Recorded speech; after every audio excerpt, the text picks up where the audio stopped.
সৈয়দুনা ইউসুফ আলাইহিসসালাম কালামুল্লাহ মাজিদে বর্ণিত 25 জন নবীর মধ্য থেকে তিনি অন্যতম একজন নবী। সৈয়দনা ইউসুফ আলাইহিসসালাম হচ্ছেন সৈয়দনা ইয়াকুব আলাইহিসসালামের পুত্র। ওনার জন্ম হয় ইরাকের হাররানে, শৈশব কাটে কানাআনে এবং কৈশোর থেকে বাকি জীবন কাটে মিশরে। সৈয়দনা ইউসুফ আলাইহিসসালাম অত্যন্ত সুশ্রী অবয়বের অধিকারী একজন মানুষ ছিলেন। আল্লাহ রাসূল সাল্লাল্লাহু আলাইহি ওয়াসাল্লাম মেরাজের রাতে যখন সৈয়দনা ইউসুফ আলাইহিসসালামকে দেখেন, তিনি সৈয়দনা ইউসুফ আলাইহিস সালামকে দেখে মন্তব্য করেছিলেন যে কদ উতিয়া শাতরাল হুসন, অর্থাৎ সৌন্দর্যের অর্ধেক যেন আল্লাহ তাআলা ইউসুফ আলাইহিস সালামকে দান করেছেন। Half of the beauty is given two prophet Yusuf আলাইহিস সালাম। তিনি এত সুন্দর, এত স্মার্ট, হ্যান্ডসাম এবং ড্যাশিং চেহারার একজন মহামানব ছিলেন। আল্লাহ রাসূল সাল্লাল্লাহু আলাইহি ওয়াসাল্লাম বলেছেন যে সৌন্দর্যের অর্ধেক আমি ইউসুফ আলাইহিস সালামের চেহারার মধ্যে দেখতে পেয়েছি। এবং সৈয়দনা ইউসুফ আলাইহিস সালাম স্বপ্ন ব্যাখ্যায় অত্যন্ত পারদর্শী ছিলেন। আমরা আমাদের আলোচনাটিতে যখন এগুবো তখন আপনারা দেখবেন যে তিনি কত চমৎকার করে স্বপ্নের ব্যাখ্যা করতে জানতেন। এবং আল্লাহ তাআলা সূরা ইউসুফের ব্যাপারে উল্লেখ করেছেন যে ওয়ায়ুআল্লিমুকা মিন তা'ওয়িলিল আহাদিস, আল্লাহ তাআলা কথার ব্যাখ্যা, কথার মর্মে কি করে পৌঁছতে হয় এ ব্যাপারে প্রকৃত জ্ঞান, সঠিক জ্ঞান আল্লাহ তাআলা ইউসুফ আলাইহিস সালামকে দান করেছেন। এবং সৈয়দনা ইউসুফ আলাইহিস সালামকে আল্লাহর হাবিব সাল্লাল্লাহু আলাইহি ওয়াসাল্লাম সহিহ বুখারীর বর্ণনায় আল কারীম উপাধি দিয়েছেন। আমরা এর আগের কয়েকটা সেশনেও বলেছি যে 4 জন নবীকে আল্লাহ তাআলা কারীম বলেছেন। আল কারীম ইবনুল কারীম ইবনুল কারীম ইবনুল কারীম, ইউসুফ ইবনে ইয়াকুব ইবনে ইসহাক ইবনে ইব্রাহিম আলাইহিস সালাম। এই 4 জন নবীকে আল্লাহ তাআলা কারীম বা সম্মানিত হিসেবে ঘোষণা করেছেন। এবং আমরা এটাও জানি যে সৈয়দনা ইউসুফ আলাইহিস সালামের ব্যাপারে কালামুল্লাহ মাজিদে একটি স্বতন্ত্র সূরা আল্লাহ তাআলা ডেডিকেট করেছেন। এটি হচ্ছে কোরআন আল কারীমের 12তম সূরা, সূরাতুল ইউসুফ।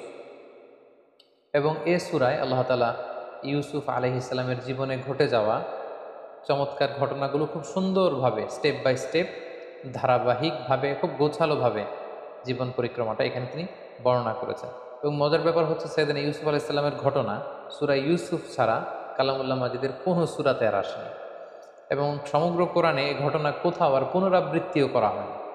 সৈয়দনা ইউসুফ আলাইহিস সালামের ব্যাপারে কোরআন থেকে কেউ যদি ইনফরমেশন নিতে চায়, তাকে সরাসরি ডিরেক্টলি কালামুল্লাহ মাজিদের 12তম সূরা, সূরা ইউসুফ খুলতে হবে এবং 111টি আয়াত সম্বলিত এই পুরো সূরাটি পড়লেই সৈয়দনা ইউসুফ আলাইহিস সালামের জীবন পরিক্রমা সম্পর্কে খুব সুন্দর ধারণা নেওয়া যাবে ইনশাআল্লাহ। এবং আল্লাহ তাআলা এই ঘটনাটাকে একটা গল্পের মতো করে, একটা উপাখ্যানের মতো করে, একটা স্টোরির মতো করে বর্ণনা করেছেন। এবং এটাকে আল্লাহ তাআলা বলেছেন আহসানুল কসস, দ্য বেস্ট অ্যামং স্টোরিজ, কোরআনের সর্বশ্রেষ্ঠ গল্প। একটা গল্প কতটা নান্দনিক হতে পারে, একটা স্টোরি কতটা আকর্ষণীয় হতে পারে, একটা ঘটনা কতটা হৃদয় ছোঁয়া হতে পারে, একটা ঘটনা পরিক্রমা কতটা সংগ্রামী হতে পারে, কতটা ছন্দময় হতে পারে, সূরা ইউসুফ না পড়লে সেটা বোঝার আসলে উপায় নেই। সূরা ইউসুফ হচ্ছে এর জলজন্ত প্রমাণ। আপনারা যদি খেয়াল করেন যে সৈয়দনা ইউসুফ আলাইহিস সালামের জীবনের শুরুর দিকটা ছিল একেবারে সংকীর্ণ। ভাইয়ের অত্যাচারে তিনি ওনার জীবন যায় যায় ভাব, কুয়ায় ফেলে দেয়া হলো। কিন্তু সেখান থেকে, কুয়া থেকে তুলে, অন্ধকূপ থেকে আল্লাহ তাআলা রয়্যাল প্যালেসে, রাজপ্রাসাদে ইউসুফ আলাইহিস সালামকে আসীন করলেন। What a massive U turn! আপনি খেয়াল করলে দেখবেন যে চমৎকারভাবে কিভাবে আল্লাহ তাআলা এই অন্ধকূপ থেকে নিয়ে দাসত্ব থেকে রাজত্বের সিংহাসনে সৈয়দনা ইউসুফ আলাইহিস সালামকে বসিয়েছেন। সুবহানাল্লাহি বিহামদিহি। সূরা ইউসুফ যদি আমরা খুব গভীরভাবে অধ্যয়ন করি, সৈয়দনা ইউসুফ আলাইহিস সালামের জীবনের এই সবগুলো ব্যাপার আমাদের কাছে একেবারে স্পষ্ট হয়ে উঠবে। সম্মানিত শুধু এ পর্যায়ে আমরা সরাসরি সূরা ইউসুফ থেকে ইউসুফ আলাইহিস সালামের জীবনে ঘটে যাওয়া যে ঘটনাগুলো, ওনার জীবন পরিক্রমা, সেটা স্টেপ বাই স্টেপ জানার চেষ্টা করব। তার আগে আপনাদেরকে একটু বলে রাখি যে আমরা 2021 সালে রমাদান মাসে রিফ্লেকশনস ফ্রম সূরা ইউসুফ শিরোনামে 4 পর্বের একটি ধারাবাহিক লাইভ সিরিজ করেছি আমাদের পেজ মিজানুর রহমান আজহারি এই ফেসবুক পেজটিতে। সেখানে আমরা 4 ঘন্টা ব্যাপী এই 4টি পর্বে সৈয়দনা ইউসুফ আলাইহিস সালামের জীবনের সব ঘটনা আদ্যোপান্ত উল্লেখ করেছি। বিশেষ করে সরাসরি একেবারে ধরে ধরে সূরা ইউসুফের 111টি আয়াতের আমরা সেখানে সংক্ষিপ্ত তাফসীর পেশ করেছি। তাই এই পর্বটিতে আমরা সেরকম বিস্তারিত আলোচনায় যেতে পারবো না, যেহেতু সূরা ইউসুফের প্রায় আয়াত সংখ্যা 111টি এবং এখন যে ঘটনা প্রবাহ, শুধু ঘটনার পর্বগুলো আমি আপনাদের সাথে শেয়ার করব। এগুলোর প্রত্যেকটির সাথেই কোরআনের আয়াতকে রেফার করা যেতে পারে এবং এটা যদি আমরা করতে যাই আমাদের এই পর্বটি অনেক বড় হয়ে যাবে। এজন্য আমরা ডিসক্রিপশন বক্সে সেই 4টি পর্বের লিঙ্ক আমরা দিয়ে দিব। আপনারা যারা খুব বিস্তারিত সূরা ইউসুফের তাফসীর শুনতে চান, ইউসুফ আলাইহিস সালামের জীবন সম্পর্কে জানতে চান, আপনারা ডিসক্রিপশন বক্স থেকে সেই 4টি পর্ব দেখে নিতে পারেন। সম্মানিত শুধু আমরা এবার জানবার চেষ্টা করব যে কি ঘটেছিল সাইয়েদনা ইউসুফ আলাইহিস সালামের জীবনে, এবং যেটাকে আল্লাহ তাআলা আহসানুল কসস, দ্য বেস্ট অ্যামং স্টোরিজ, যত ঘটনা হতে পারে, যত গল্প হতে পারে, এর মধ্যে সবচাইতে নান্দনিক, অসাধারণ, আনপ্যারালাল, এক্সট্রাঅর্ডিনারি স্টোরি বলে তিনি উল্লেখ করেছেন।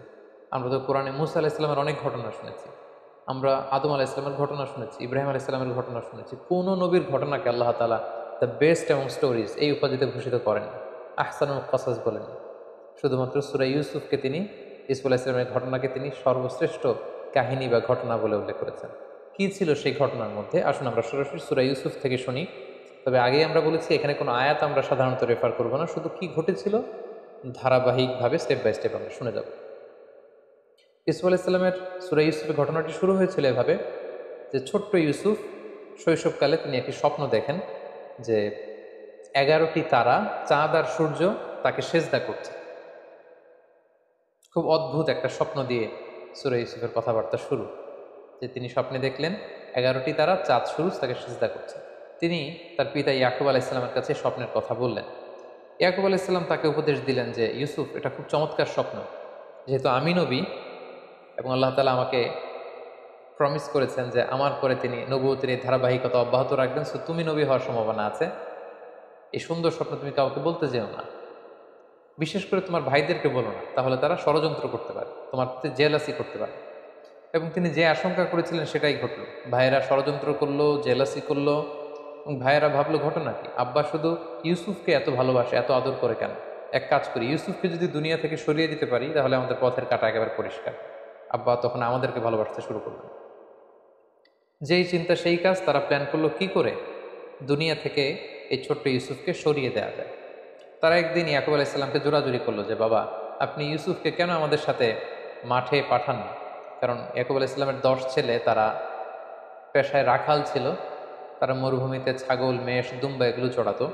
তারা একদিন বায়না ধরলো যে বাবা, ইউসুফকে আপনি আমাদের সাথে কেন দেন না? আপনি কি আমাদেরকে ট্রাস্ট করেন না? আপনি ইউসুফকে আমাদের সাথে পাঠান, সে বনে বাজারে দৌড়াবে, সে জঙ্গলে দৌড়াবে, সে মরুভূমিতে লাফালাফি করবে, ছোটাছুটি করবে, ওর খুব ভালো লাগবে। বাবা, আপনি ইউসুফকে আমাদের সাথে পাঠান। ইয়াকুব আলাইহিস সালাম দিতে চাইলেন না। জোরাজুরি করে ইয়াকুব আলাইহিস সালামের 10 ছেলে ইউসুফ আলাইহিস সালামকে নিয়ে তারা রওনা হলেন। এবং তারা যখন মরুভূমিতে ইউসুফ আলাইহিস সালামকে নিয়ে গেলেন, সেখানে অকথ্য অমানবিক নির্যাতন তারা ইউসুফ আলাইহিস সালামকে উপর তারা করে, এবং এক পর্যায়ে তাকে হত্যার জন্য উদ্ধত হয়। 10 ভাইয়ের এক ভাই ছিল অত্যন্ত দয়া পরবশ। সে বললো যে না, ইউসুফকে হত্যা করো না, এক কাজ করো, তাকে কুয়ায় ফেলে দাও। এই কুয়ার পাশ দিয়ে অনেক ক্যারাভ্যান, অনেক কাফেলা যায়, কাফেলার কেউ না কেউ তাকে কুয়া থেকে তুলে নিয়ে যাবে। ইউসুফের এই ঝামেলা থেকেও আমরা মুক্ত হব, বাবার ভালোবাসাও আমরা পাবো। তারা সেটাই করলো, কুয়াতে ইউসুফ আলাইহিস সালামকে নিক্ষেপ করলো।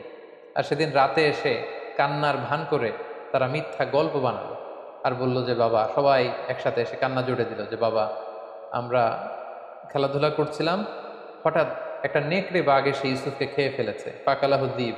এই দেখেন যে ইউসুফের গায়ের জামা, বেসিক্যালি তারা একটি ছাগল জবাই করে ওই ছাগলের রক্ত ইউসুফের জামার মধ্যে লাগিয়ে একটা মিথ্যা ফেব্রিকেটেড স্টোরি তারা বানিয়েছে।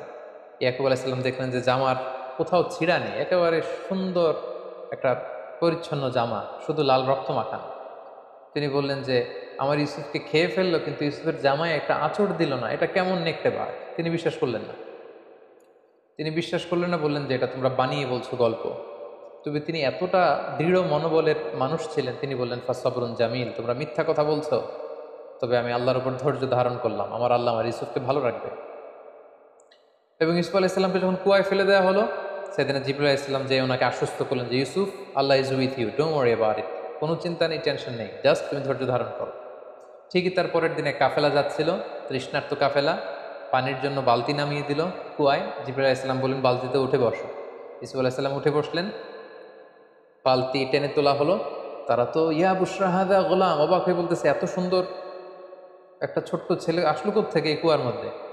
কাফেলার যিনি প্রধান, সে বললো যে বেশি কথা বলো না, একে কাফেলাতে লুকিয়ে ফেলো, আমরা মিশরের বাজারে, একটা বাজার আছে যেখানে দাস কেনা বেচা হয়, ওখানে এই ছেলেকে বিক্রি করলে অনেক টাকা পাওয়া যাবে, অনেক সুশ্রী প্রিন্সের মতো চেহারা, তাকে ওখানে বেচে দিব। সেদিন ইউসুফ আলাইহিস সালামকে নিয়ে যাওয়া হলো, নিয়ে মিশরের দাস কেনাবেচা হয়ে এরকম একটি বাজারে বিক্রি করে দেয়া হলো। এবং কাকতালীয়ভাবে ওনাকে কিনতে আসলো মিশরের তৎকালীন গভর্নর, যাকে কোরআনে বলা হয়েছে আজিজ মেসর। তিনি অনেক টাকা দিয়ে ইউসুফ আলাইসাল্লামকে কিনে নিলেন, কিনে রাজপ্রাসাদে নিয়ে গেলেন। সুবহানাল্লাহ। ভাইয়েরা ফেললো কুয়াতে, আল্লাহ তাআলা ওনাকে রাজপ্রাসাদে একটা এন্ট্রি নেয়ার ব্যবস্থা করে দিলেন। সেখানে তিনি রাজপ্রাসাদে বড় হতে লাগলেন। ওনার শৈশবটা ঠিক এভাবে সূরা ইউসুফে বর্ণিত হয়েছে। এবার যদি আমরা ওনার কৈশোর বা ইয়ুথ টাইম, যৌবনকালের দিকে আমরা যদি মুভ করি, তাহলে দেখব যে তিনি রাজপ্রাসাদে বড় হতে লাগলেন। ইজিপ্টের গভর্নর ইউসুফ আলাইসাল্লামকে নিয়ে তার স্ত্রী জুলাইখার কাছে দিয়ে বলল, এই ছেলেটাকে চলো আমরা দত্তক হিসেবে নেই, আমাদের তো আল্লাহ তো কোনো ছেলে মেয়ে দেয়নি, সেই হয়তো আমাদের ছেলের মতো থাকতে পারবে, তাকে নাও, তাকে বড় কর। এবং আল্লাহ তাআলার মেহেরবানিতে রয়্যাল প্যালেসে রাজকীয় একটা পরিবেশের মধ্যে দিয়ে ইউসুফ আলাইসাল্লাম বড় হতে লাগলেন। এবং সেখানে তিনি কৈশোর পেরিয়ে যৌবনে পদার্পণ করলেন। আল্লাহ তাআলা ওই রাজপ্রাসাদে ওনাকে নবী হিসেবে অ্যাসাইন করলেন। তারপর ঘটনা একটু ভিন্ন দিকে মোড় নেয়। সাইয়েদানা ইউসুফ আলাইহিস সালাম যখন যৌবনে পদার্পণ করলেন, আমরা বলেছি যে কদ উতিয়া শাতরাল হুসন, half of the beauty is given to him. তার মতো সুন্দর তাবৎ দুনিয়ায় ওই সময় কোনো মানুষ আর দ্বিতীয়টি ছিল না। এতটা ড্যাশিং চেহারা, এতটা স্মার্ট চেহারা, এতটা সুদর্শন কোনো মানুষ পৃথিবীর কেউ কখনো দেখেনি। সো ওনার যৌবনের এই সৌন্দর্য দেখে যে জুলাইখা তাকে নিজের ছেলের মতো পালতে পেলে পেলে বড় করছিল, সে জুলাইখা নিজেই তার প্রেমে হাবুডুবু খেতে শুরু করল। এবং এক পর্যায়ে জুলাইখা সাইয়েদনা ইউসুফ আলাইহিস সালামকে কুপ্রস্তাব দিল, প্রেমের প্রস্তাব, কুপ্রস্তাব। এবং ইউসুফ আলাইহিস সালাম এটা প্রত্যাখ্যান করলেন। তিনি বললেন, কিভাবে এটা সম্ভব? আমি আপনাকে মায়ের চোখে দেখি, মায়ের মতো দেখি, আপনি আমাকে মায়ের আদরে বড় করেছেন, এখন কিভাবে আপনার স্বামী থাকা অবস্থায় আপনি পাপের প্রস্তাব আমাকে করতে পারছেন? ইউসুফ আলাইহিস সালাম প্রত্যাখ্যান করলেন। জুলাইখার ডাকে তিনি সাড়া দিলেন না। কিন্তু জুলাইখা নাছোড়বান্দা, যে কোনো মূল্যেই তিনি তার ডিজায়ারকে ইউসুফের মাধ্যমে ফুলফিল করতে চান। আমি খুব, to make the long story very short, খুব সংক্ষেপে আমি বলছি যে একদিন গভীর রাতে জুলাইখা ইউসুফ আলাইসাল্লামকে একটা খাওয়াস, একটা স্পেশাল চেম্বারে ডেকে পাঠালেন। এবং যাকে দিয়ে ডাকিয়ে আনলেন তাকে বললেন যে এই চেম্বারে ঢুকতে 7টা দরজা পেরোতে হয়, প্রত্যেকটা দরজায় বড় বড় তালা লাগিয়ে দিবে যাতে করে ইউসুফ বেরোতে না পারে। ইউসুফ আলাইসাল্লাম সেখানে ঢুকলেন, 7টা দরজায় তালা লাগিয়ে দেওয়া হলো। এবার জুলাইখা আবারও প্রেম নিবেদন করলো। ইউসুফ আলাইসাল্লাম প্রত্যাখ্যান করলেন, নানাভাবে ফুসলাতে লাগলো। সেদিন ইউসুফ আলাইসাল্লাম প্রত্যাখ্যান করলেন। তারপরে জোরাজুরি যখন শুরু করলো জুলাইখা, তখন আল্লাহ তাআলার আদেশে জিবরাইল আলাইহিস সালাম বললেন যে, হে ইউসুফ, তুমি যদি ঈমান বাঁচাতে চাও তাহলে দৌড়াও। ইউসুফ আলাইহিস সালাম দেখলেন যে তালা লাগানো।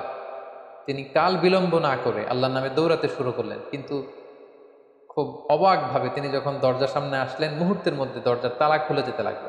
1, 2, 3, 4, 5, 6 এভাবে 60টি দরজার বড় বড় তালা খুলে গেল। এবং পেছন থেকে জুলাইখাও ইউসুফ আলাইহিস সালামকে ধরবার জন্য দৌড়াতে লাগলো। সাইয়েদনা ইউসুফ আলাইহিস সালাম দৌড়াচ্ছেন বাঁচার জন্য, জুলাইখা দৌড়াচ্ছে ইউসুফ আলাইহিস সালামকে পাওয়ার জন্য। দৌড়াতে দৌড়াতে 7ম দরজার কাছে যখন জুলাইখা চলে আসলো, ইউসুফ চলে আসলো, জুলাইখা ইউসুফ আলাইহিস সালামের জামার পেছনে ধরে টান মারলো।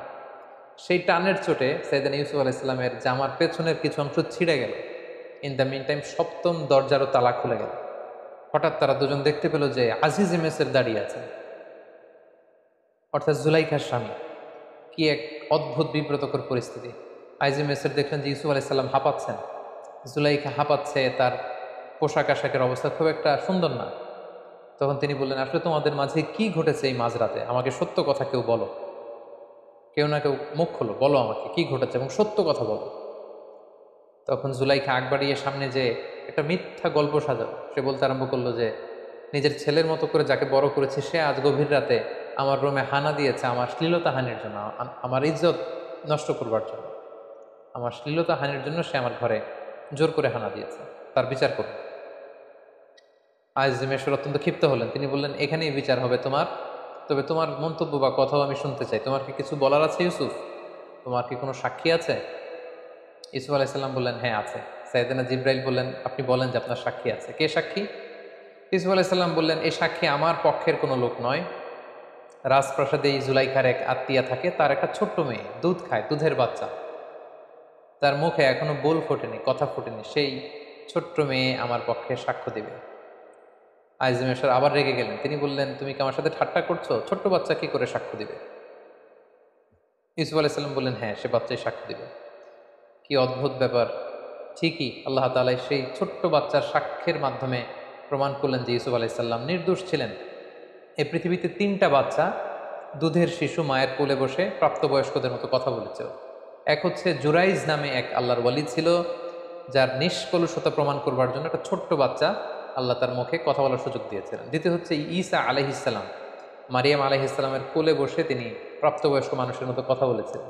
তৃতীয় হচ্ছে এই ছোট্ট মেয়েটি, তাকে যখন জিজ্ঞেস করা হলো যে কে দোষী, তখন ছোট্ট মেয়েটি বলল যে হে আজিম স্যার, আপনি ইউসুফ আলাইহিসসালামের জামাটা একটু চেক করুন। ইউসুফের জামার সামনের দিক থেকে যদি ছেঁড়া হয় তাহলে ইউসুফ অপরাধী, পেছন দিক দিয়ে ছেঁড়া হলে জুলাইখা অপরাধী। এবং আমরা ইতিমধ্যে শুনেছি যে ইউসুফকে ধরার জন্য জুলাইখা যখন পেছন থেকে টানা হেঁচড়া করছিল, তখন ইউসুফ আলাইহিসসালামের জামার পেছন দিক দিয়ে ছিঁড়ে গিয়েছিল। আইজিএমএসের চেক করে দেখলেন যে ইউসুফের জামার সামনের দিকে তো একেবারে পরিচ্ছন্ন, কোনো ছেঁড়াফাড়া নেই, কিন্তু ঠিকই ইউসুফ আলাইহিসসালামের জামার পেছন দিক দিয়ে ছেঁড়া। এবং এটা সবার সামনে এটা প্রমাণিত হয়ে গেল যে ইউসুফ আলাইহিসসালাম এখানে নির্দোষ ছিলেন, প্রকৃত দোষী হচ্ছে জুলাইখা। আইজিএমএসের ইউসুফ আলাইহিসসালামের কাছে ক্ষমা চাইলেন, এবং এই ঘটনা পুরো মিশরের বিভিন্ন ঘরে ঘরে এটা রুমর হিসেবে কানাঘুষার মতো করে ছড়িয়ে পড়ল। পুরো শহর জুড়ে মিশরের অন্যান্য নারীরা জুলাইখাকে তুচ্ছতাচ্ছল্য করতে লাগলো যে জুলাইখা কেমন মহিলা, যে ছোট্ট ছেলেকে নিজের ছেলের মতো করে বড় করলো, তাকে তার প্রতি প্রেম নিবেদন সে কি করে করলো, এটা কি করে সম্ভব। জুলাইখা তখন মনে মনে প্ল্যান করলো যে কি জন্য আমি ইউসুফের প্রেমে পাগল হয়েছি এটা তোমাদেরকে আমি দেখিয়ে ছাড়বো। মিশরের নারীদেরকে তিনি দাওয়াত করে রয়্যাল প্যালেসে নিয়ে আসলেন।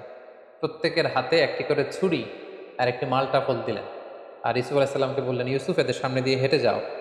সেদিন ইউসুফ আলাইহিসসালাম যখন হেঁটে যাচ্ছিলেন তখন তিনি সবাইকে বললেন আপনারা ফল কাটতে শুরু করুন। মিশরের মেয়েরা ইউসুফ আলাইহিসসালামের দিকে তাকিয়ে রইল আর ছুরি দিয়ে ফল কাটতে শুরু করলো। ইউসুফ আলাইহিসসালামকে আল্লাহ তার চেহারার মধ্যে এতটা চমৎকারিত্ব দিয়েছিলেন, নূরের এমন ঝলকানি আর দ্যুতি দিয়েছিলেন, এই দৃশ্য দেখে মেয়েরা, তারা যে মালটা ফল কাটছিল, তারা ওইদিকে খেয়াল না করে তাকিয়ে কাটতে কাটতে ফল কাটা শেষে তারা আর থামলো না, তারা আঙ্গুল কাটা শুরু করে দিল। অনেকক্ষণ পরে তারা স্তম্ভিত ফিরে পেল, তারা অবাক হয়ে গেল। এবং জুলাইখা বলল এবার বুঝতে পেরেছ কেন আমি ইউসুফের প্রেমে এরকম দেওয়ানা হয়েছে, পাগল পাড়া হয়েছে। এই ঘটনার পরে জুলাইখা তারপরেও থামেনি, কি করে ইউসুফকে বাগানো যায়, নিজের কাছে আনা যায়, এটার চেষ্টা করেই যাচ্ছিল। কিন্তু সাইয়েদনা ইউসুফ আলাইহিসসালাম বারবার তিনি প্রত্যাখ্যান করলেন। অবশেষে জুলাইখা ইউসুফ আলাইহিসসালামকে থ্রেট দিলেন যে তুমি যদি আমার কথায় রাজি না হও তোমাকে জেলে পাঠাবো। ইউসুফ আলাইহিসসালাম বললেন জেলই আমার জন্য ভালো, আপনি আমাকে জেলে পাঠান, তারপর আমি আমার ইমানকে বিক্রি করতে পারবো না। সাইয়েদনা ইউসুফ আলাইহিসসালামকে অতবার জেলে পাঠানো হলো। রাজপ্রাসাদ থেকে এবার আরেকটা ইউটার্ন নিয়ে আল্লাহ তাআলা একটা বিশেষ গ্রুমিং সেশন পালন করবার জন্য, একটা ট্রেনিং সেশন পিরিয়ডকে পার করবার জন্য আল্লাহ তাআলা আল্লাহ প্রিয় নবী ইউসুফ আলাইহিসসালামকে এবার মিশরের জেলখানায় পাঠালেন। তিনি যখন জেলে ঢুকলেন, ওনার সাথে আরও দুজন প্রিজনার কয়েদি ঢুকলো। তারা সেখানে রাতে স্বপ্ন দেখলো। একজন স্বপ্ন দেখলো যে তিনি আঙ্গুর নিংড়িয়ে রস বানিয়ে মদ রাজাকে খাওয়াচ্ছেন, আঙ্গুর নিংড়িয়ে মদ বানাচ্ছেন। আরেকজন স্বপ্নে দেখলো যে মাথার মধ্যে করে তিনি রুটির বোঝা নিয়ে যাচ্ছেন আর পাখি এসে ঠুকরে ঠুকরে রুটি খাচ্ছে। এবং সকালবেলা তারা দুজন সবার কাছে বললো যে আমরা ভয়ঙ্কর স্বপ্ন দেখেছি। কি স্বপ্ন? এরকম এরকম স্বপ্ন। ইউসুফ আলাইহিসসালাম বললেন যে আমি তোমাদের স্বপ্নের ব্যাখ্যা করে দিতে পারবো, তোমরা কি বিশ্বাস করবে? তারা বললেন হ্যাঁ বিশ্বাস করবে। সেদিন ইউসুফ আলাইহিসসালাম বললেন যে স্বপ্নে দেখেছো যে আঙ্গুর চিপে রস বের করছো, সে কিছুদিনের মধ্যে বেকসুর খালাস হয়ে যাবে, সে জেলখানা থেকে মুক্তি পাবে এবং রাজার পানশালায় দায়িত্ব পাবে, সে রাজাকে মদ খাওয়ানোর দায়িত্ব পালন করবে। আর যে স্বপ্নে দেখেছে যে মাথার উপর থেকে মাথায় করে রুটির বোঝা নিয়ে এসে যাচ্ছে আর উপর থেকে পাখি এসে ঠুকরে ঠুকরে সেই রুটি খাচ্ছে, কিছুদিনের মধ্যেই তার মৃত্যুর ফায়সালা হবে, তাকে শুলে চড়িয়ে রাষ্ট্রীয়ভাবে মৃত্যুদণ্ডের আদেশ দেয়া হবে এবং এই মৃত্যুদণ্ড কার্যকর করা হবে। কিছুদিন পরে সেটাই ঘটল।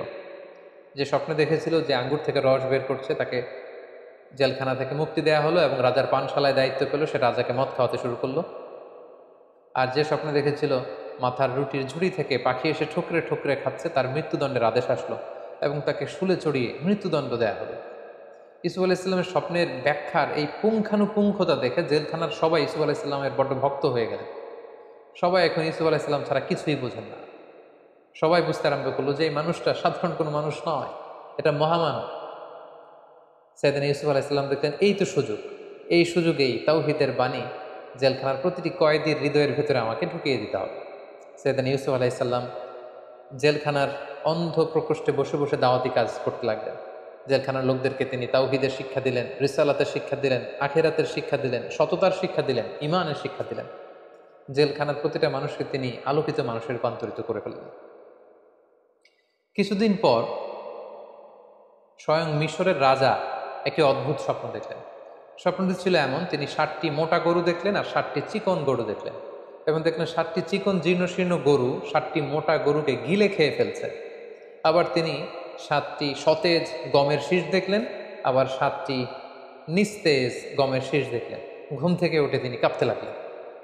তিনি এই স্বপ্নের মানি বুঝতে পারলেন। মিশরের সবচেয়ে বড় স্বপ্নের ব্যাখ্যাকারীদেরকে তিনি একসাথে এনে একটা প্যানেল করলেন, বললেন আমার স্বপ্নের ব্যাখ্যা করে দাও। কিন্তু দিনের পর দিন, সপ্তাহের পর সপ্তাহ, মাসের পর মাস সময় বের করেও ব্যয় করেও গণকরা বা স্বপ্নের ব্যাখ্যাকারীরা এই স্বপ্নের কোনো সুরাহা করতে পারলেন না। রাজা অত্যন্ত বিচলিত হলেন, চিন্তিত হলেন। ইন দ্য মিন টাইম জেলখানার যেই কয়েদি মুক্তি পেয়েছিল, মুক্তি পেয়ে রাজার পানশালায় রাজাকে মদ খাওয়ানোর দায়িত্ব পেয়েছিল, তার মাথায় হঠাৎ করে জেলখানার সেই ইউসুফের কথা মনে পড়ল। সে রাজাকে বলল যে জেলখানায় থাকতে আমি একটি স্বপ্ন দেখেছিলাম, আর জেলখানার একজন অত্যন্ত ভালো লোক সে স্বপ্নের ব্যাখ্যা করে দিয়েছিল, এবং যেমনটি ব্যাখ্যা করেছে ঠিক তেমনটিই ঘটেছে। রাজা তো অবাক হলেন, কে সেই লোক? সে বলল তার নাম হচ্ছে ইউসুফ। রাজা বললেন তাকে ডেকে আন, তার কাছে আমার স্বপ্নের কথা খুলে বলো, তাকে আমার স্বপ্নের ব্যাখ্যা করতে বলো। রাজার পাইক পেয়াদা সৈন্য সামন্ত যখন জেলখানায় ছুটল এবং যে বলল ইউসুফ নামে যে ব্যক্তি আছে তাকে আমরা বেকসুর খালাস করে এখান থেকে মুক্তি দিয়ে নিয়ে যেতে চাই। ইউসুফ আলাইহিস সালাম বললেন না, আমাকে মুক্ত করতে চাইলেই আমি মুক্ত হব না। আমাকে যেই অপবাদ দিয়ে অন্যায়ভাবে জুলুম করে আমাকে যে জেলখানায় ঢোকানো হয়েছিল তার বিচার আগে হতে হবে। সেটা যখন প্রমাণিত হবে সবার কাছে যে আমি নির্দোষ, জুলুম করে আমাকে জেলখানায় পাঠানো হয়েছে, এটা প্রমাণিত হলে আমি বেরোবো। রাজা তো এসব কিছুরই জানেন না। রাজা তখন জিজ্ঞেস করলেন কি হয়েছে। তখন জুলাইখা, আজিজে মিসর, মিশরের সেই নারীদের সব ঘটনা ওনাকে যখন বলা হলো, তিনি সবাইকে ডেকে বিচার করলেন। জুলাইখা সব অপরাধের দায়ভার নিজের কাঁধে বহন করে নিল এবং সে বলল যে আল আন হাসাস আল হক, আজকে সত্য প্রকাশিত হয়েছে। সবার সামনে জুলাইখা অবশেষে স্বীকার করে নিল যে আসলে আমি প্রকৃতপক্ষে দোষী। ইউসুফ আলাইহিস সালাম হচ্ছেন নির্দোষ, নিষ্কলুষ একজন মানুষ, তার পুরো চরিত্রে এক ফোঁটা কালিমা লেপন করার মতো কোনো ক্ষমতা কারণ নেই। সবার কাছে যখন সেদিন ইউসুফ আলাইহিস সালামের নির্দোষ হিসেবে তিনি প্রমাণিত হলেন, তখন তিনি জেলখানা থেকে বের হলেন।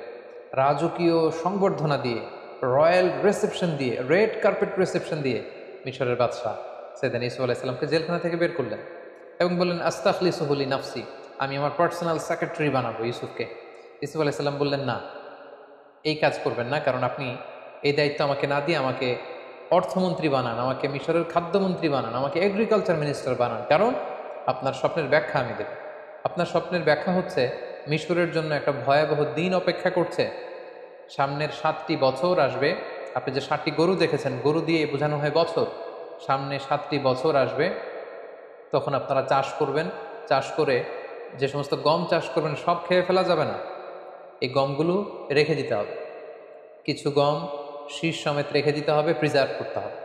7 বছর পর আসবে প্রচণ্ড দুর্ভিক্ষ, অনাবৃষ্টি, মাটি ফেটে চৌচির হয়ে যাবে, এক ফোঁটা বৃষ্টি মিশরের জমিনে আসবে না। ওই দুর্ভিক্ষের সময় আপনাদের জমানো গমের ভাণ্ডার থেকে জনগণকে এটা বিতরণ করে সবাইকে খাওয়াবে।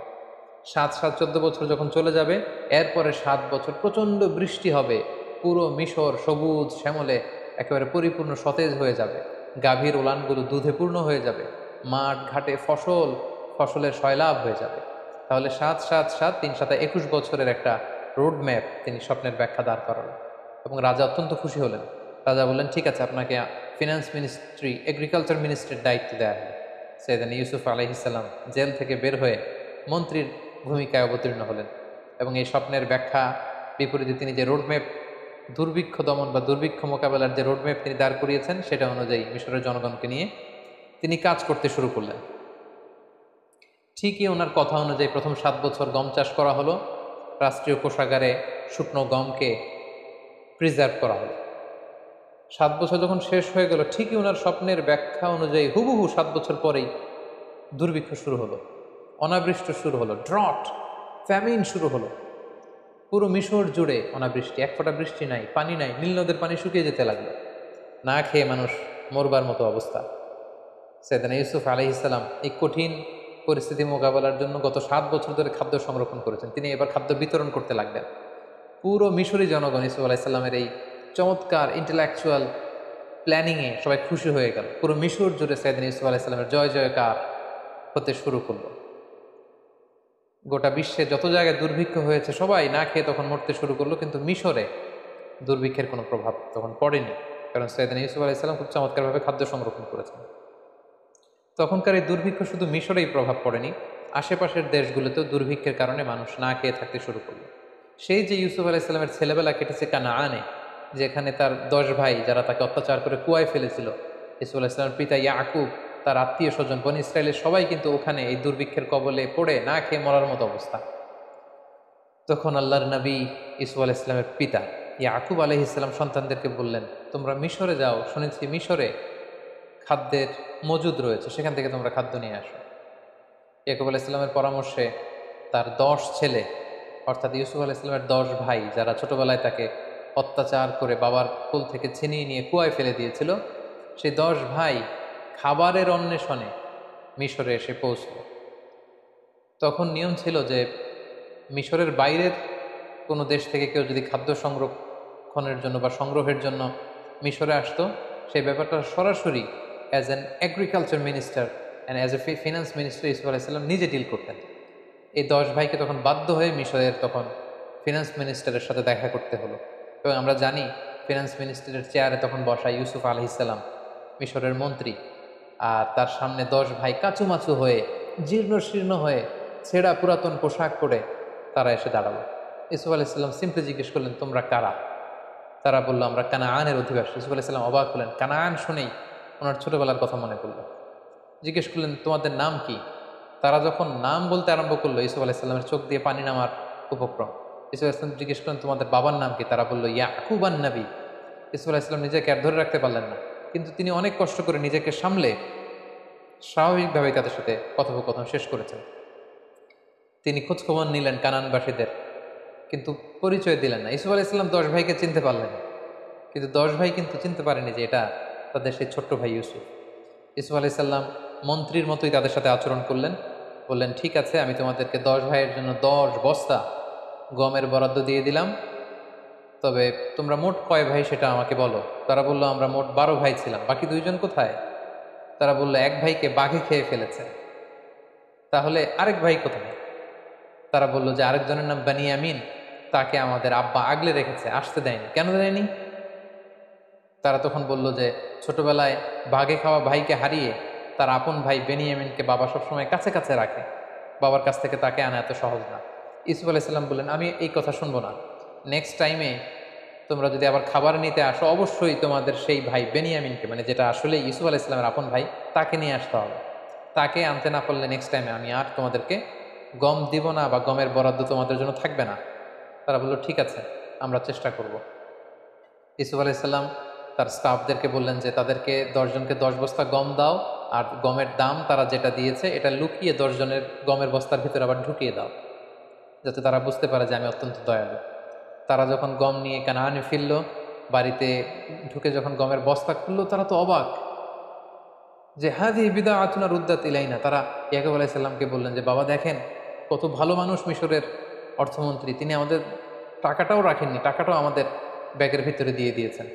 তবে বাবা, নেক্সট টাইমে যদি আমাদের গম আনতে হয়, তিনি বলেছেন যে আসলে আমাদের আরেক ভাই আছে কিনা তিনি বিশ্বাস করেন না, যতক্ষণ না আমরা বেনিয়ামিনকে তার সামনে হাজির না করাবো। ইয়াকুব আলাইহিসসালাম বললেন, ছোটবেলায় যেভাবে আমি বিশ্বাস করে ইউসুফকে তোমাদের হাতে দিয়ে ইউসুফকে হারিয়েছি, তোমরা কি চাচ্ছ আবারও আমি বেনিয়ামিনকে দিয়ে বেনিয়ামিনকে এভাবে হারাতে? কখনোই না। কিন্তু ছেলেরা জোরাজোরি করতে লাগলো। ইয়াকুব আলাইহিসসালামও আর বেনিয়ামিনকেও তিনি ধরে রাখতে পারলেন না। 1 বছর পরে তাদের এই গমগুলো যখন শেষ হয়ে গেল, তারা বেনিয়ামিনকে নিয়ে মিশরে রওনা হলেন। ইউসুফ আলাইহিসসালামের সাথে সাক্ষাৎ করলেন। ইউসুফ আলাইহিসসালাম বললেন, তাহলে এটাই তোমাদের ভাই বেনিয়ামিন? তারা বলল, হ্যাঁ। তিনি বললেন, ঠিক আছে, তাহলে তো তোমরা সত্যবাদী, তোমাদেরকে আবারও অনেকগুলো বস্তা করে আমি গম দিয়ে পাঠিয়ে দেব। তিনি গমের বস্তা দিয়ে দিলেন। এবার তিনি বুদ্ধি করে একটা ট্রিক করে বেনিয়ামিনকে যাতে নিজের কাছে রেখে দিতে পারেন, তিনি একটি কাজ করলেন। উনি একটি স্বর্ণের পানপাত্র ব্যবহার করতেন, যেটা দিয়ে তিনি পানি খেতেন, বা মিশরের রাজা পানি খেত। তিনি বুদ্ধি করে এই পানপাত্রটা বেনিয়ামিনের গমের বস্তার ভিতরে ঢুকিয়ে দিলেন, এবং তারা যখন ফিরে চলে যেতে লাগলো গমের বস্তা নিয়ে। তিনি সৈন্যদেরকে পাঠালেন, মিশরীয় সৈন্য, তারা সবাইকে ডাক দিল, আইয়াতুহাল আইর ইন্নাকুম লাসারিকুন, মানে ওহে কাফেলার লোকেরা দাঁড়াও, তোমরা চোর। ইউসুফ আলাইহিসসালামের 11 ভাই দাঁড়ালেন, বেনিয়ামিন সহ। তারা বললেন, কি বলছো? আমরা এখানে এসেছি গম নেবার জন্য, আমরা তো চুরি করতে আসিনি। তোমরা কি হারিয়েছো বলো? তারা বললো, আমাদের রাজার পানপাত্র হারিয়েছি। তারা বললো, আমরা তোমাদের পানপাত্র নিয়ে কি করবো? আমরা দুর্ভিক্ষে মরে যাবার উপক্রম। সৈন্যবাহিনীর লোকেরা বলল, যদি তোমাদের কারোর গমের বস্তার ভেতরে আমাদের রাজার পানি খাওয়ার পাত্র পাওয়া যায়, তখন কি শাস্তি হবে বলো? তারা বলল, যার গমের বস্তার ভেতরে সেই পানপাত্র পাবে তাকে তোমরা রেখে দিও, কারণ আমাদের এলাকায় চোরদেরকে আমরা এই শাস্তি দিই। কেউ যদি কারো জিনিস চুরি করে, তাহলে যার জিনিস চুরি করা হলো সেই চোর তার দাস হয়ে যায়। তো আমাদের কারো গমের বস্তার ভেতরে যদি সেটা পাওয়া যায়, সে তোমাদের দাস, তাকে রেখে দিও। এবার সৈনিকদের মধ্যে থেকে একজন প্রত্যেকের গমের বস্তার থেকে গম বের করে খুঁজতে লাগলো, সার্চ করতে লাগলো। সার্চ করতে করতে কারো গমের বস্তার ভেতরে যখন পায় না, সর্বশেষে যখন বানিয়ামিনের বস্তা চেক করা হলো, দেখা হলো যে এখানে বানিয়ামিনের গমের বস্তার ভেতরে সেই পানপাত্র পাওয়া গেল।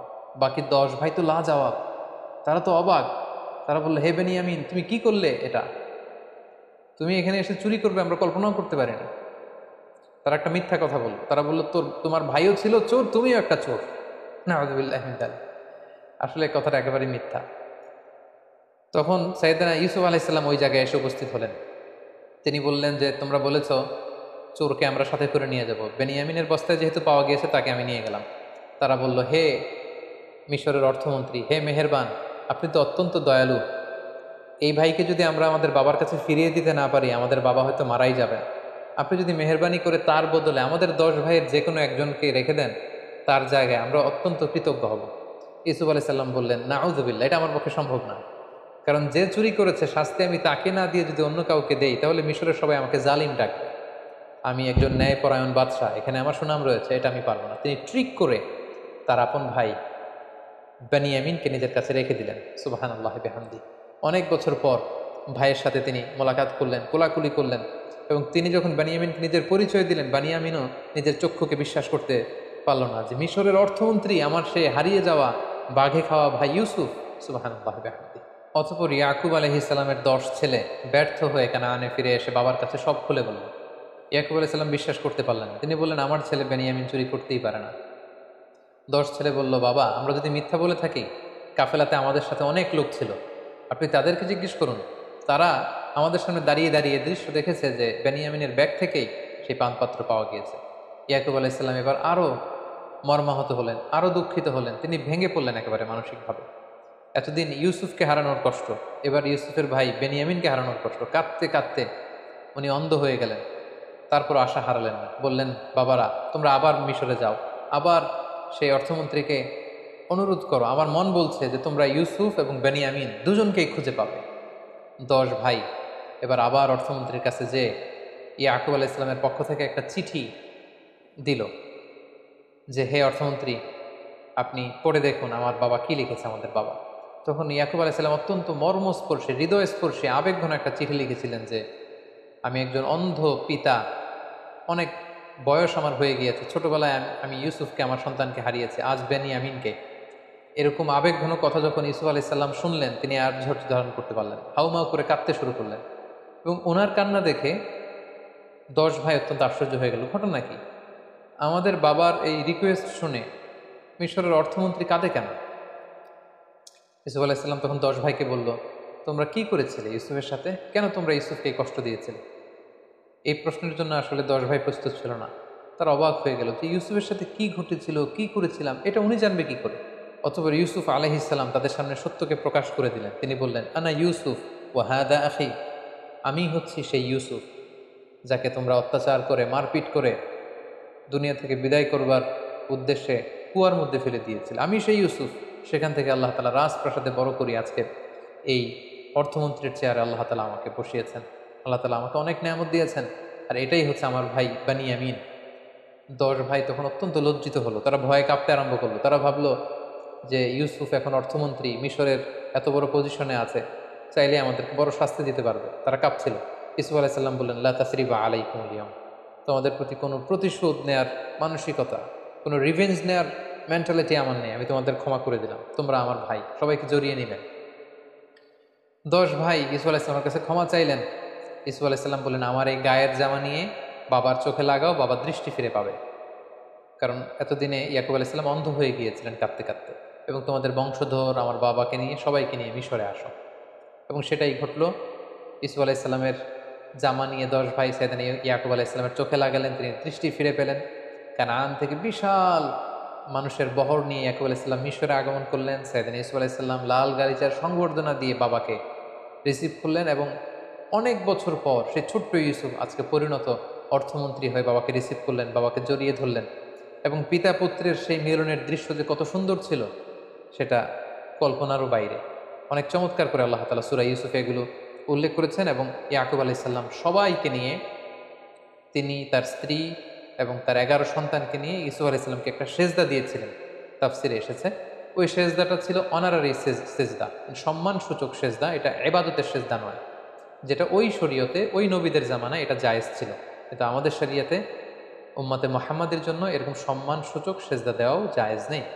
এই সেজদাটা দিয়ে বাবা মা এবং 11 ভাই সেজদা দিয়ে ইয়াকুব আলাইসাল্লাম ইসুফ আলাইসাল্লামকে ডেকে বলেছিলেন, ইউসুফ, তোমার কি মনে পড়ে সেই ছোট্টবেলায় তুমি একটা স্বপ্ন দেখেছিলে? আজকে আমরা যেটা করলাম এটাই হচ্ছে সেই স্বপ্নের ভিজুয়ালাইজেশন। তুমি স্বপ্নে দেখেছিলে যে চাঁদ, সূর্য আর 11টা তারা তোমাকে সেজদা করছে। চাঁদ আর সূর্য হচ্ছে আমি আর আমার স্ত্রী, আর 11টা তারা হচ্ছে তোমার এই 11 ভাই। অর্থাৎ আমাদের উপর তোমার শ্রেষ্ঠত্ব আল্লাহ পৃথিবীতে প্রমাণ করবেন, তোমার লিডারশিপ আমাদের উপর তিনি অবধারিত করবেন, এবং আমার পরে বেলায়াত নবুয়াত আল্লাহ তাআলা তোমাকে দান করবেন। ঠিক এভাবে সাইয়েদনা ইয়াকুব আলাইহিস সালামের সাথে ইউসুফ আলাইহিস সালামের মিলিত হবার ঘটনাটি মিশরে এসে শেষ হয়। সম্মানিত শুধু এই ছিল আহসানুল কসাস, দ্য বেস্ট অ্যামং স্টোরিজ। সূরা ইউসুফের শুরু থেকে শেষ পর্যন্ত কোরআনের আয়াতগুলোকে উল্লেখ করা বা রেফার করা ছাড়া আমি শুধু ঘটনা প্রবাহটি আপনাদের সাথে শেয়ার করেছি। আমি বলেছি যে ডেসক্রিপশন বক্সে আমরা 4 পর্বের যে রিফ্লেকশনস ফ্রম সূরা ইউসুফের 4 ঘন্টার একটি আলোচনার লিঙ্ক আমরা সেখানে দিব। আপনারা আরও বিস্তারিত জানতে চাইলে সেগুলো আপনারা জেনে নেবেন ইনশাআল্লাহ। সম্মানিত শুধু এ পর্যায়ে আমরা ইউসুফ আলাইহিস সালামের জীবনী থেকে কি কি শিক্ষা গ্রহণ করতে পারি সে ব্যাপারে আলোকপাত করব। প্রথম যে শিক্ষাটি আমরা পাই সেটি হচ্ছে দ্য পাওয়ার অফ স্টোরিজ। একটা গল্প কতটা পাওয়ারফুল হতে পারে সেটা আমরা এখান থেকে জেনেছি, যেটাকে আল্লাহ তাআলা আহসানুল কসাস বলেছেন, দ্য বেস্ট অ্যামং স্টোরিজ। কারণ গল্প কিন্তু মানুষের মনে দাগ কাটে, গল্প মানুষকে ইনফ্লুয়েন্স করে, একটা গল্প আরেকজনকে ইন্সপায়ার করে। এজন্য আমরা সফল মানুষদের গল্প শুনি, তাদের জীবনী পড়ি, যাতে করে সেখান থেকে আমরা কিছু শিক্ষা নিতে পারি। ইউসুফ আলাইহিস সালামের জীবনের প্রতিটি পরতে পরতে কিন্তু আমাদের জন্য শিক্ষা রয়েছে, এবং গল্পের মাধ্যমে যে শিক্ষা নেওয়া যেতে পারে এই বিষয়টি আমরা ইউসুফ আলাইহিস সালামের জীবনী থেকে পাই। 2 নম্বর যে শিক্ষাটি পাই, the relationship between father and son. বাবা সন্তানের সম্পর্কটা কেমন হওয়া উচিত আমরা দেখলাম যে ইয়াকুব আলাইহিস সালাম ইউসুফ আলাইহিস সালামের জন্য পাগল পাড়া। ছোট্টবেলা থেকে ইউসুফ আলাইহিস সালামকে হারিয়ে তিনি আশা হারাননি, বুক ভরা আশা নিয়ে তিনি বেঁচেছিলেন যে ইউসুফকে তিনি পাবেন। এবং সেই ছোট্টবেলা থেকে ইউসুফ আলাইহিস সালামের সাথে যে সম্পর্ক, যখন যে উপদেশ দেওয়া দরকার সেই উপদেশ কিন্তু তিনি তাকে দিয়েছেন। এবং ইউসুফ আলাইহিস সালামের স্বপ্ন দেখে কাউকে শেয়ার করেনি, প্রথমে যে বাবার কাছে শেয়ার করেছে। আমাদের বর্তমান সমাজে বাবা ছেলেদের সম্পর্কের অনেক গ্যাপ আমরা দেখতে পাই। ছেলে বাবাকে ওই রকম ট্রাস্ট করে না, বিপদে পড়ে সে অন্যদের সাথে শেয়ার করে, বাবার সাথে শেয়ার করে না। কিন্তু এই শিক্ষাটি কিন্তু আমরা এখান থেকে পাই। ছোট্ট ইউসুফ আগে বাবাকে বলেছিলেন, এবং ইয়াকুব আলাইহিস সালামও কাঁদতে কাঁদতে, ইউসুফ আলাইহিস সালামের জন্য কাঁদতে কাঁদতে শেষ বয়সে অন্ধ হয়ে গিয়েছিলেন। তাহলে বাবা ছেলের সম্পর্ক কেমন হওয়া উচিত এই শিক্ষাটা কিন্তু আমরা এখান থেকে পাই। 3 নম্বর যে শিক্ষাটা আমরা পাই সেটা হচ্ছে জেলাসি একটা জীবনকে ধ্বংস করে দেয়। এবং আপনি যদি নেয়ামত প্রাপ্ত হন, বিশেষ কোনো মার্সি ব্লেসিংস আল্লাহর পক্ষ থেকে আপনার জীবনে থাকে, আপনি যদি জীবনে সফল হন আর আপনাকে কেউ জেলাসি করবে না, ইটস ইম্পসিবল, এটা অসম্ভব, এটা থাকবেই। কারণ আর নেয়ামাতু মাহসুদা, আল্লাহর কোনো নেয়ামত যদি আপনি পান, আপনার সমসাময়িক লোকেরা আপনার সাথে জেলাসি করবে। এজন্য সব ভালো কথা সবার সাথে সবসময় শেয়ার করতে নেই। আপনার যে কোনো ধরনের সাকসেস, আপনার কোনো ভালো বিষয় সবসময় সবার সাথে শেয়ার করতে নেই।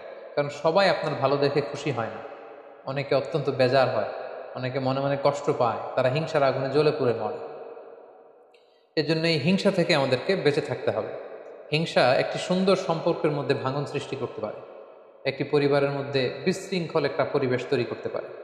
এজন্য আল্লাহ তাআলা আমাদেরকে শিখিয়েছেন আমরা যেন এই হিংসা থেকে, হিংসাকারীদের থেকে আল্লাহ তাআলার কাছে যেন পানাহা চাই। সূরা ফালাকে কিন্তু আমরা সবসময় পড়ি যে অমিন শাররি হাসিদিন ইদা হাসাদ, হে আল্লাহ, আমরা হিংসুকের হিংসা থেকে তোমার কাছে পানাহ চাই যখন সে হিংসা করে। সো এই হিংসা থেকে আমাদেরকে বেঁচে থাকবার চেষ্টা করতে হবে। 4 নম্বর যে ব্যাপারটি আমরা জানতে পারি যে এই সূরা ইউসুফ এবং ইউসুফ আলাইহিস সালামের জীবনীতে কয়েকটি স্বপ্নের কথা আমরা শুনেছি। স্বপ্নের ব্যাপারে বলবো যে স্বপ্ন অর্থবহ হওয়ার জন্য যিনি স্বপ্ন দেখেছেন তিনি মুমিন বা বিশ্বাসী হতে হবে, এটা নট নেসেসারি। অবিশ্বাসী কাফিরের স্বপ্ন সত্য হতে পারে। কারণ ইউসুফ আলাইহিস সালামের সাথে জেলখানায় যে দুজন কয়েদি ঢুকেছিল তারা কিন্তু মুশরিক ছিল, কিন্তু তাদের স্বপ্ন কিন্তু অর্থবহ হয়েছিল। পাশাপাশি রাজা যে স্বপ্ন দেখেছিল, রাজাও কিন্তু তখন মুশরিক ছিল, পরবর্তীতে ইউসুফ আলাইহিস সালামের প্রতি ঈমান এনে মুমিন হয়েছে। তো মুশরিক থাকা অবস্থায় রাজা যে স্বপ্ন দেখেছিলেন এটাও কিন্তু অর্থবহ একটি স্বপ্ন। তার মানে শুধু বিশ্বাসীদের স্বপ্নই যে সত্য হবে তা নয়, মাঝে মাঝে কাফির মুশরিকদের স্বপ্নও সত্য হতে পারে। 5 নাম্বার যে শিক্ষাটি আমরা পাই সেটি হচ্ছে সর্বাবস্থায় আল্লাহ তাআলার আনুগত্যকে প্রাধান্য দিতে হবে এবং এটাকে জীবনের চূড়ান্ত গোল বা ফোকাস হিসেবে নির্ধারণ করতে হবে। আমরা ইউসুফ আলাইহিস সালামের দিকে যদি খেয়াল করি, জুলাইখার টেম্পটেশন ওনাকে নড়াতে পারেনি, মিশরের সুন্দরী নারীদের ওয়াসওয়াসা ওনাকে নড়াতে পারেনি। ওনার যে ফোকাস, এই ফোকাস থেকে তিনি লক্ষ্যচ্যুত হননি। সবসময় আল্লাহ তাআলার আনুগত্যকে তিনি প্রাধান্য দিয়েছেন। 6 নম্বর যে ব্যাপারটি আমরা ইউসুফ আলাইহিস সালামের জীবনী থেকে শিখতে পারি সেটা হচ্ছে মেনটেনিং দ্য গুড ক্যারেক্টার। কারণ চরিত্র হচ্ছে মানুষের জীবনের সবচাইতে দামি সম্পদ। Never compromise your ethics or your moral standard. আপনি যদি আপনার মোরালিটি, আপনার এথিক্স যদি আপনি কম্প্রোমাইজ করেন তাহলে সব শেষ। আমরা দেখব যে ইউসুফ আলাইহিস সালাম ওনার চরিত্রকে নষ্ট হতে তিনি দেননি। কারণ আমরা জানি যে when character is lost everything is lost। আপনার টাকা যদি চলে যায় তেমন কিছু নষ্ট হয় না, স্বাস্থ্যহানি ঘটলে কিছুটা আপনি লুজার হন, কিন্তু আপনার চরিত্র যখন শেষ হয়ে যায় আপনি সব হারাবেন। সো আমরা যেন আমাদের চরিত্রকে সবসময় নিষ্কলুষ রাখতে পারি, এই চেষ্টাটুকুন বিশেষ করে যুবকদের করতে হবে। 7 নম্বর যে শিক্ষাটুকুন পাই সেটা হচ্ছে দাওয়া could be done any place in the world, even in the jail. একজন দাঈ ইলাল্লাহ তার কোনো বিশেষ স্পেশাল প্লেস লাগে না, যে কোনো জায়গায় তিনি দাওয়া দিতে পারেন। রাস্তায় স্ট্রিট দাওয়া, ঘরে ফ্যামিলি দাওয়া, মসজিদে মস্ক দাওয়া, জেলখানার ভিতরেও তিনি দাওয়া কাজ করতে পারেন, যেটা আমরা দেখেছি ইউসুফ আলাইহিস সালামের জীবনীতে। একজন দাঈর জন্য দাওয়াতি কাজের ক্ষেত্রে সারা দুনিয়া খোলা। If one door is close other doors are open. একটা দরজা যদি বন্ধ হয়ে যায় আরও অনেক দরজা খোলা রয়েছে। আব্দুল্লাহ ওয়াসিআ, আরও অনেক সুযোগ রয়েছে, আরও অনেক প্ল্যাটফর্ম রয়েছে কোরআনের কথাকে ছড়িয়ে দেওয়া। সো দাওয়া কাজ সব জায়গায় চলতে পারে। 8 নম্বরে আমরা যেটা জানলাম, নিজের যোগ্যতা অনুযায়ী জায়গা করে নিতে হবে। আপনি যদি কোনো একটা সেক্টরে আপনি এক্সপার্ট হয়ে থাকেন, সেখানে আপনি কাজ না করে অন্য সেক্টরে কাজ করলে আপনি খুব বেশি কন্ট্রিবিউট করতে পারবেন। যেটা আমরা ইউসুফ আলাইহিস সালামের এই ঘটনা থেকে দেখি যে রাজা যখন তাকে বের করে এনে পার্সোনাল সেক্রেটারি বানাতে চাইল, তিনি বললেন না, it's not my place. Secretary হয়ে আমি তেমন কিছু করতে পারবো না, আপনি আমাকে এই যে আলনি আলা খাজাইনিল আরদ, আপনি জমি জমা দেখাশোনা, এগ্রিকালচার মিনিস্ট্রির দায়িত্ব আমাকে দেন, ফিনান্স মিনিস্ট্রির দায়িত্ব আমাকে দেন, তাহলে আসন্ন যে দুর্ভিক্ষ সেটাকে আমি কন্ট্রোল করতে পারবো। সো মাঝে মাঝে নিজের ঢোল নিজেকে পেটাতে হয়, কোন জায়গায় গেলে আপনি ভালো করতে পারবেন এটা অনেক সময় জানান দিতে হয়, যেটা ইউসুফ আলাইহিস সালাম করেছিলেন। ফলে মেধা ও যোগ্যতার মূল্যায়ন করে মেরিটোক্রেসির প্র্যাকটিস যদি আমরা করতে পারি, নিঃসন্দেহে তাকে দিয়ে অনেক কাজ করানো যাবে। 9 নম্বর যে শিক্ষাটা আমরা পাই সেটা হচ্ছে রিসোর্স ম্যানেজমেন্ট এবং মাস্টার প্ল্যানিং। আমরা দেখেছি যে সামান্য কিছু সম্পদ, এগুলো সুষম বন্টন, পরিকল্পনা এবং তার বাস্তবায়নের মধ্য দিয়ে অনেক বড় ধরনের ডিজাস্টার বা দুর্যোগকে কিন্তু মোকাবেলা করা যায়। মিশরে নতুন কিছু করা হয়েছে এমনটা না, সেই দুর্যোগ মোকাবেলার জন্য কেবলমাত্র একটা রিসোর্স ম্যানেজমেন্ট ইউসুফ আলাইহিস সালাম গড়ে তুলেছিলেন। একটা মাস্টার প্ল্যান তার ছিল, কিভাবে প্রথম 7 বছর তিনি খাদ্য গুদামজাত করবেন, পরের 7 বছর কিভাবে জনগণের মধ্যে বিতরণ করবেন, কিভাবে সুষম বন্টন করে তিনি সবার মাঝে খাদ্যের যোগান তিনি পৌঁছে দিবেন, এই প্ল্যানটা তিনি করেছিলেন। এবং এই বিষয়টা গভর্নমেন্ট রিসোর্সের ক্ষেত্রে যদি হয় সেটা আরও গুরুত্বপূর্ণ। সেক্ষেত্রে আমাদের মাস্টার প্ল্যান লাগবে, সুষম বন্টন লাগবে, পরিকল্পনা অনুযায়ী তার বাস্তবায়ন লাগবে।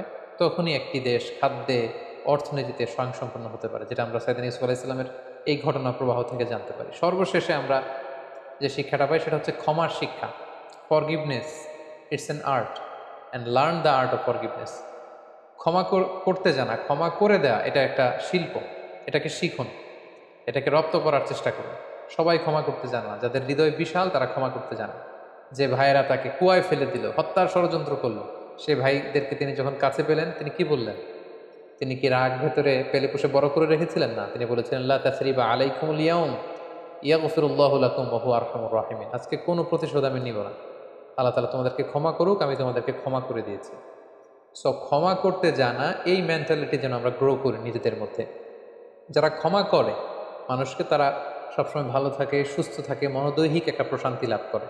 আর যারা অন্যের বিরুদ্ধে ক্ষোভ রাগ পেলে বসে ভিতরে বড় করে, it burns yourself inside, এটা ভেতরে ভেতরে আপনাকেই জ্বালিয়ে দিবে। রাগ, ক্ষোভ, এটা এমন একটা ব্যাপার যেটা আপনি লালন করবেন অন্যের ব্যাপারে, কিন্তু জ্বলে পুড়ে মরবেন আপনি। সো আমরা যেন অন্যকে ক্ষমা করতে শিখি, আমরা যেন আমাদের হৃদয়টাকে অনেক ব্রড করতে শিখি। আল্লাহ তাআলা আমাদের সবাইকে কথাগুলো বুঝার এবং নবীদের দেখানো পথে এবং মতে নিজেদের জীবনকে পরিচালিত করার তৌফিক দান করুন। হাযা মা ইনদি ওয়াল ইলমু ইনদাল্লাহ, আলাইহি তাওয়াক্কালতু ওয়া ইলাইহি উনীব। ওয়াসসালামু আলাইকুম ওয়া রাহমাতুল্লাহ।